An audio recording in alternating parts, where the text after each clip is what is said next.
Cyprus का 2 state solution का विरोध। तुर्की और ग्रीस दोनों ही नेटो के मेंबर हैं। साइप्रस को लेकर ग्रीस और तुर्की में हो सकती है जंग। क्या ये आसार भी बन रहे हैं मेजर गौरव? नहीं, ये फ्रंट भी खुलेगा? देखिए, हो सकता है ये फ्रंट खुले। आपको पता है कि मोदी जी गए थे? हाँ जी जी। ये देखिए साहब, ये है साइप्रस, ठीक है साहब, यहाँ पे। हाँ। अब ये देखिए तुर्की। अच्छा, इसको जरा इस जगह क्लोज कीजिए प्लीज, इतने हिस्से पे। जी जी सर, थोड़ा सा। हाँ। अब ये जैसे साइप्रस है जी, ये ऊपर तुर्की है, ये तो बहुत पास है अगर आप इसको देख रहे हैं ना जी। अगर आप देख रहे हैं कि इट्स वेरी क्लोज, राइट, ये बिल्कुल है। ग्रीस फिर दूर है, लेकिन ये इसमें हाँ बिल्कुल ग्रीस तो दूर है वहां पे।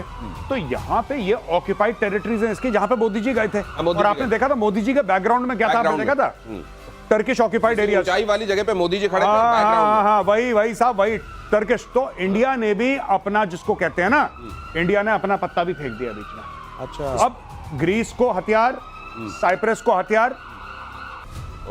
इसमें एक और बात है। बीच में जो गौरव बताए थे, बीच में बफर जोन भी है यूएन का।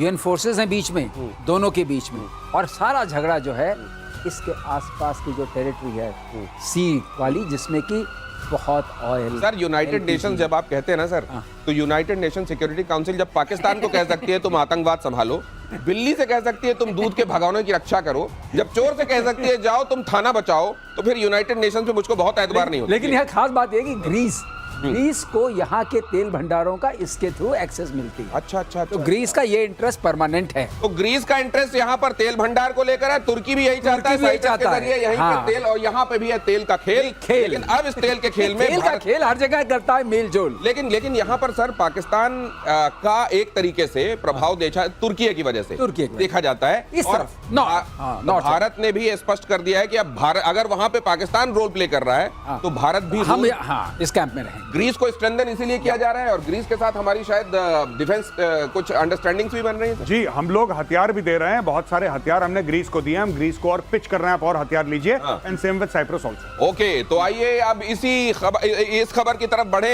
एक पड़ोसी की बात हमने कर ली, जरा उधर क्या चल रहा है वो भी देखिए आप। तुर्की के इन्फ्लुएंस में वो भी आ रहा है, शायद उम्मत वाली बात है। बांग्लादेश बढ़ा रहा है हथियारों का जखीरा। एयरफोर्स और नेवी चीफ के साथ नेवी चीफ साथ पहुंचे तुर्की। चीन को छोड़कर तुर्की के हथियार पर अब जोर दिया जा रहा है। तो टैंक, रॉकेट खरीदे जाने पर चर्चा होगी।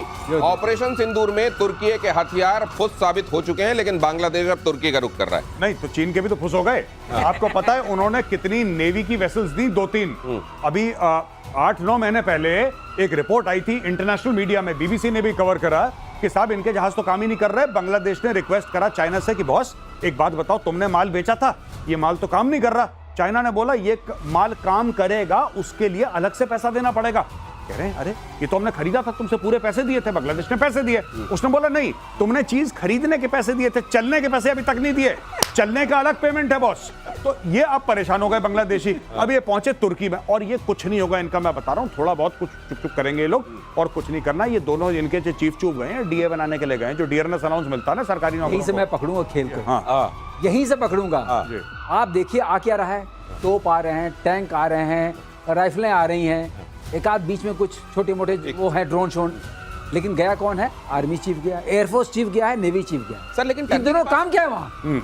अरे जाना चाहिए आर्मी चीफ को। एक तो ये कि इनको क्यों जाना चाहिए? हाँ, ये कर क्या रहे हैं वहाँ? अगले साल इलेक्शन होने वाला है।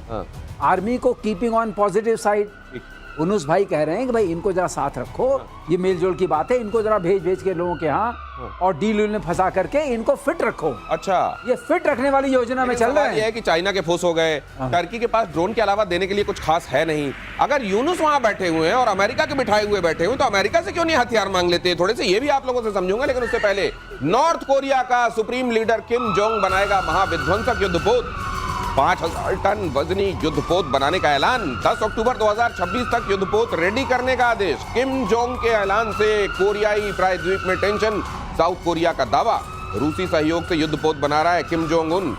ये किम जोंग उन भी सर कोई बड़ी चीज है। 5000 टन कुछ बड़ी चीज नहीं है। ऐसे भारत के पास पता नहीं दर्जनों पड़े हैं 5000 के, तो 5000 से ज्यादा के राधर, तो 5000 इज नथिंग, बट यस ये अपनी कैपेबिलिटीज बढ़ा रहा है। देखिए ना, बात ये है कि आप जब कैपेबिलिटीज बढ़ाएंगे, रशिया से मदद लेंगे, चीन से मदद लेंगे, किस दिन के लिए?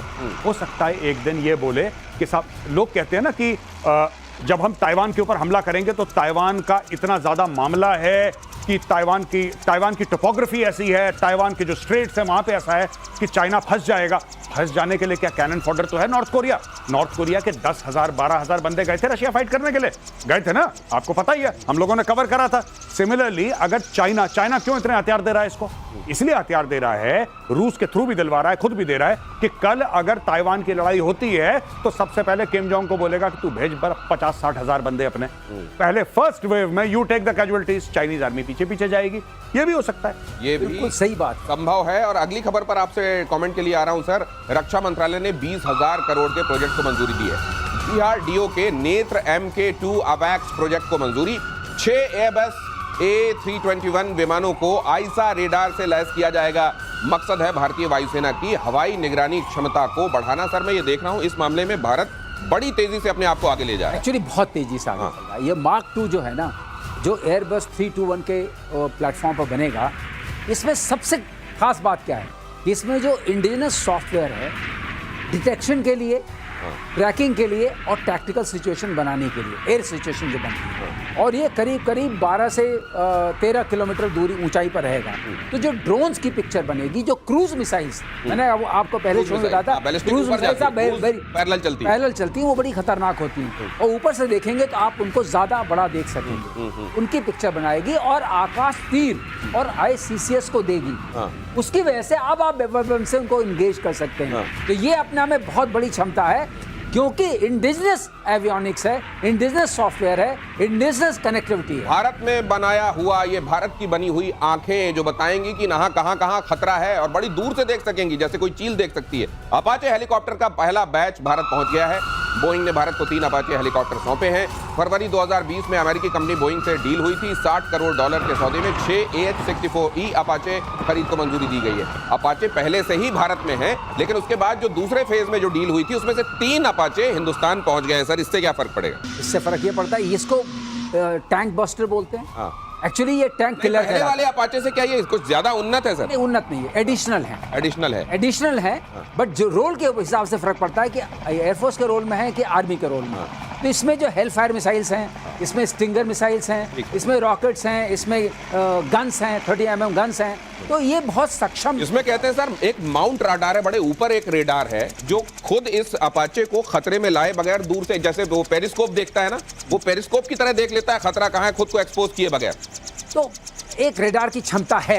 मैं समझ गया, जो आप बता रहे हो नेवल वर्जन में है। अच्छा, वो नेवल वर्जन में है। इस वर्जन में जो हमारे अभी ले रहे हैं आर्मी और एयरफोर्स के लिए, इसमें हमारे पास जिस एरिया में जाएंगे, नेवल वर्जन में जरूरत इसलिए पड़ती है कि सी में इतना कवरेज नहीं होता, फिर ब्लू वाटर नेवी। 1 मिनट में 2 ब्रेकिंग बता रहे हैं प्रोड्यूसर महोदय, देखिए जरा। 19 सितंबर को रिटायर होगा MiG-21 फाइटर।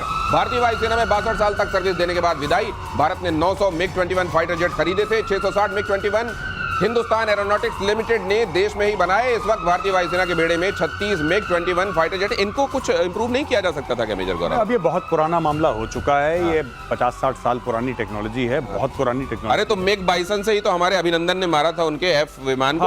हाँ, बिल्कुल, डेफिनेटली आप बिल्कुल ठीक कह रहे हैं। लेकिन अब मुझे लगता है कि इसको पता है विडो मेकर कहते हैं। फ्लाइंग कॉफिन भी कहते हैं, विडो मेकर भी कहते हैं। और सर बेहतर जानते हैं, एक मैं बात कहना चाहता हूं कि आज तक जो हमारे पायलट्स की जानें गई हैं ऑपरेशंस में, और सर बताएंगे बेहतर कि ऑपरेशंस में ज्यादा गई हैं कि सिर्फ ट्रेनिंग में ज्यादा गई? ओहो, तो फिर सर अगली ब्रेकिंग लेने के बाद आपके पास आ रहा हूं। 3 दिनों तक हवाई सैन्य अभ्यास करेगा भारत। 23 से 25 जुलाई के बीच बॉर्डर इलाके में वॉर एक्सरसाइज होगी। जैसलमेर, बाड़मेर, कच्छ में होगा युद्धाभ्यास।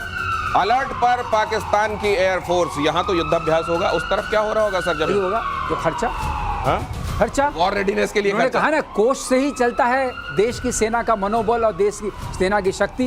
उसको घटाते रहो, जो भी लोन से लाओ हम लोग यहाँ कर देंगे एक्साइज, आप खड़े रहो। लेकिन दूसरी बात, MiG-21 की बात करते हैं, जब ये आया था, अच्छा बहुत तेज, जब आया था तो ये सुपरसोनिक बहुत बड़ा अपने आप रफ्तार में तेज था, ध्वनि की दुगनी रफ्तार चलता 1963 में। लेकिन हर किसी का शेल्फ लाइफ होता है। अब एवरीवन रिटायर्स, जैसे हम लोग रिटायर किया जा रहा है। और बहुत धन्यवाद आप सभी का आज प्रतिशोध में मेरे साथ जुड़ने के लिए। सर आप दोनों ने वक्त निकाला, आपका बहुत धन्यवाद। कल